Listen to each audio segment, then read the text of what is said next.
നടി ആക്രമിക്കപ്പെട്ട കേസിന്റെ അന്തിമഘട്ട വിചാരണ പുരോഗമിക്കുകയാണ്. കേസിൽ എത്രയും പെട്ടെന്ന് വിധി പ്രഖ്യാപനം ഉണ്ടായേക്കുമെന്നാണ് റിപ്പോർട്ടുകൾ. അതിനിടയിൽ ഇപ്പോഴിതാ കേസിലെ പ്രതിയായ ദിലീപിനെതിരെ രംഗത്തെത്തിയിരിക്കുകയാണ് ഹൈക്കോടതി. കേസിൽ CBI അന്വേഷണം ആവശ്യപ്പെട്ട് സമർപ്പിച്ച ഹർജിയിലാണ് നടനെതിരെ കോടതി രൂക്ഷമായി പ്രതികരിച്ചത്.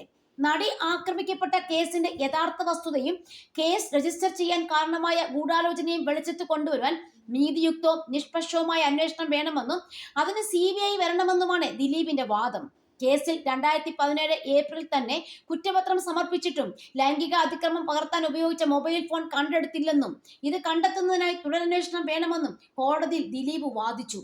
എന്നാൽ കേസിൽ പ്രതിയായ ഒരാൾക്ക് CBI അന്വേഷണം എങ്ങനെയാണ് ആവശ്യപ്പെടാൻ സാധിക്കുകയെന്നാണ് കോടതി ചോദിച്ചത്. നിങ്ങൾ ഈ റിട്ട് ഹർജി വിചാരണയ്ക്കുള്ള പ്രതിരോധമായി ഉപയോഗിക്കുന്നുവെന്നും കോടതി പറഞ്ഞു. കേസ് പല ആവർത്തി മാറ്റിവെച്ചെന്നത് കോടതി നിരീക്ഷിച്ചു. അന്തിമവാദം കേൾക്കാനായി കേസ് ഏപ്രിൽ 7 മാറ്റിവെച്ചു. നടി ആക്രമിക്കപ്പെട്ട കേസിലെ 8ാം പ്രതിയാണ് ദിലീപ്. 2017 ജൂലൈ 10 നടൻ ദിലീപ് അറസ്റ്റിലാകുന്നത്. ഗൂഢാലോചന കുറ്റം ചുമത്തിയായിരുന്നു ദിലീപിനെ പോലീസ് അറസ്റ്റ് ചെയ്തത്. കേസിൽ ദിലീപിനെതിരെ 19 തെളിവുകൾ ഉണ്ടെന്നായിരുന്നു അന്ന് പോലീസ് പറഞ്ഞത്. അറസ്റ്റിന് പിന്നാലെ ജാമ്യം ലഭിക്കുമെന്ന് ദിലീപ് പ്രതീക്ഷിച്ചെങ്കിലും 85 ദിവസങ്ങളോളം ജയിലിൽ കിടക്കേണ്ടി വന്നു.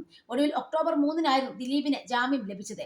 അന്നു മുതൽ കേസുമായി ബന്ധപ്പെട്ട് മജിസ്ട്രേറ്റ് കോടതിയിലും ഹൈക്കോടതിയിലും സുപ്രീം കോടതിയിലുമായി 50-ന് മുകളിൽ ഹർജികളാണ് നൽകിയത്. ലക്ഷങ്ങൾ ഫീസായി നൽകി ഇന്ത്യയിലെ തന്നെ പ്രബലരായ വക്കീലന്മാരെ നിയോഗിച്ചായിരുന്നു ദിലീപ് ഈ ഹർജികളെല്ലാം സമർപ്പിച്ചത്. ആദ്യം നടി ആക്രമിക്കപ്പെട്ട കേസിലെ ദൃശ്യങ്ങൾ ആവശ്യപ്പെട്ടും രേഖകൾ ആവശ്യപ്പെട്ടുമെല്ലാം ദിലീപ് ഹർജികൾ നൽകി. പിന്നീട് പ്രതി പട്ടികയിൽ നിന്നും ഒഴിവാക്കണമെന്നും കുറ്റവിമുക്തനാക്കണമെന്നും ആവശ്യപ്പെട്ടാണ് കോടതിയിലെത്തിയത്. ഈ വിടുതൽ ഹർജി പിന്നീട് നിയമോപദേശത്തിന്റെ അടിസ്ഥാനത്തിൽ ദിലീപ് പിൻവലിക്കുകയായിരുന്നു.